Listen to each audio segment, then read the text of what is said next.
1871 in America was the last time we had a government and also the Constitution, contrary to certain people in alt media. So I was doing some researching and I came upon some other reports from the US Treasury of 1871, which is indicative. And the report brings some rather enlightening statements, I might add. And they were requesting that the government pays a minimum of $50 million per year, this is 1871, off the principal of the debt, never mind the interest payments per year. And what it shows you is how far back this debt in this country goes. Now, some of the expenditures for that year was civil and miscellaneous purposes, $70 million. The War Department, $36 million. The Navy Department, $20 million. Indians, $7.5 million. Pensions, $34.5 million. And interest on public debt, $125 million.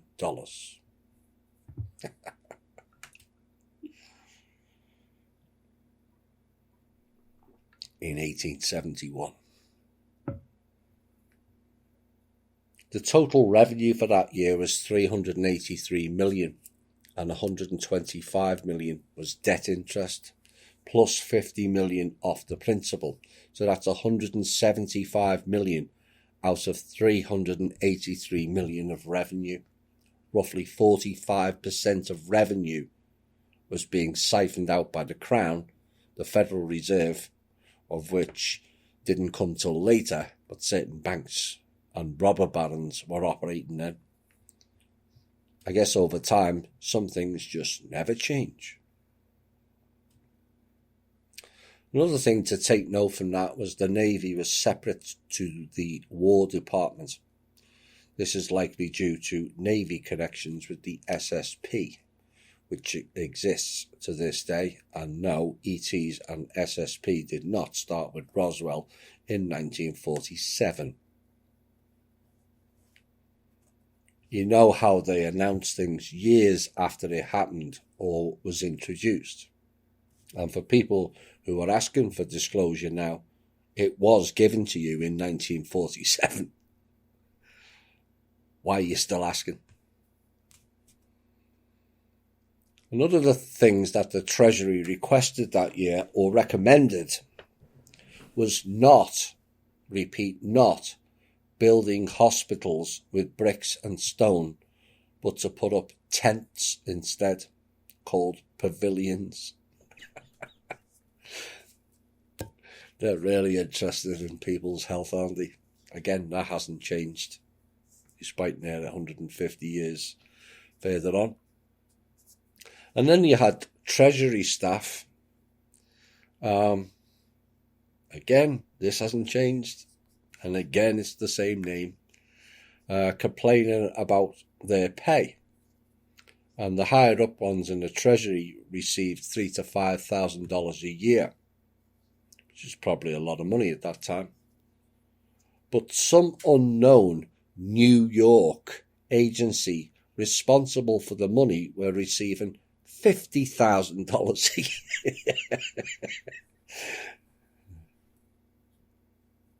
Siphon. Also during this period, the Treasury warned of declining ocean trade being passed to foreign merchants and shipbuilders. Yes, that was deliberate, particularly at this time, because the takeover of America was around this time, 1861 to 1871. And the people have to understand, the United States was not America the country, but a European-based corporation. The United States was formed in a Congress in Vienna, Austria, which was a powerhouse back then, and was formed in 1815, I think. And in 1860, the ocean trade foreign commerce by American ships was 71%. By 1864, it was 46. 4 years later, 44, and by 1871 was now down to 38%, a fall of 33% in 11 years.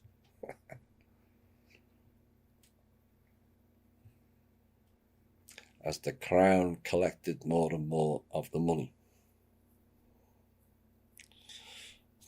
Also that year, this is the last from this piece, the War Department was complaining of army desertions following their brainstorming idea to garner troop support and morale was to reduce their pay from $16 a month to $13 a month. Not a day, not a week, per month. I guess they never got any smarter near 140, 50 years later either. Or the pay has improved much either for risking your life for globalist elites. Next piece. Some figures for you. We did this in the show when these similar questions were asked last year by one of the members in our Black Friday shopping queue. And again, sadly, it's indicative. And Bridget asked some of the people in the street a range of questions, and here are the answers. Is the Federal Reserve part of the government? 87% said yes, it is. Only 13 said no. Oops. Is income tax voluntary? 3% yes, 97% said no. Does America have a currency? 95% said yes and 5% said no. Is your birth certificate traded on the stock exchange? 5% said yes, 95% said no. Do you believe that history taught is true? 50% yes, partly 37% and 13% said no. Does your income taxes go to the American government? 97% said yes. Dear. Only 3% said no. Should human traffickers and pedophiles be punished? 100% said yes. Would you trade your current income tax, which is 20 to 45%, I think, depending on which region, plus sales tax for a flat 10% sales tax? And 37% said no. I guess they didn't have the calculator with them. 63% said yes. Do you believe that vaccines are safe and necessary? 64% said yes. 21% said some of them, and 15% said no. Oh dear, that was not a good survey. Survey said, oh dear, is my answer to that. It's a staggering lack of understanding or knowledge. And it just seems their world gets more ignorant by the year, sadly. Where are we next?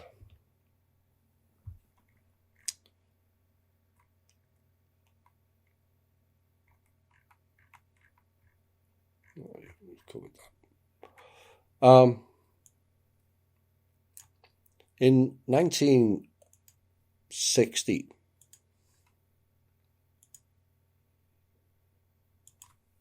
one minute. Yeah, we've done that. In 1960, the birth rate globally, or the average birth rate globally, was 5 children, not per family, but per female. 5 children average per woman. By 2017, it was down to 2.4 globally, over a 50% drop in live births. Now, in 1960, the total global population was 3 billion. And now they're saying it's 7.5 billion.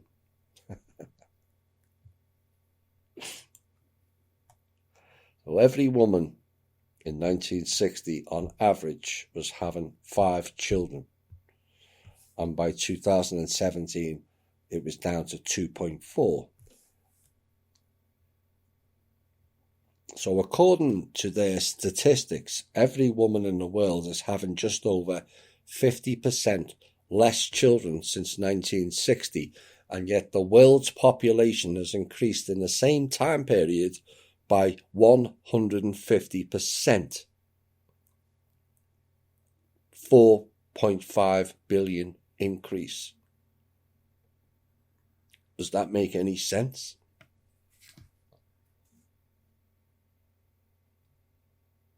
You know, I know the death rates have slowed down, particularly as people are living longer. That doesn't explain 150% or 4.5 billion increase when there's over 50% less children being born.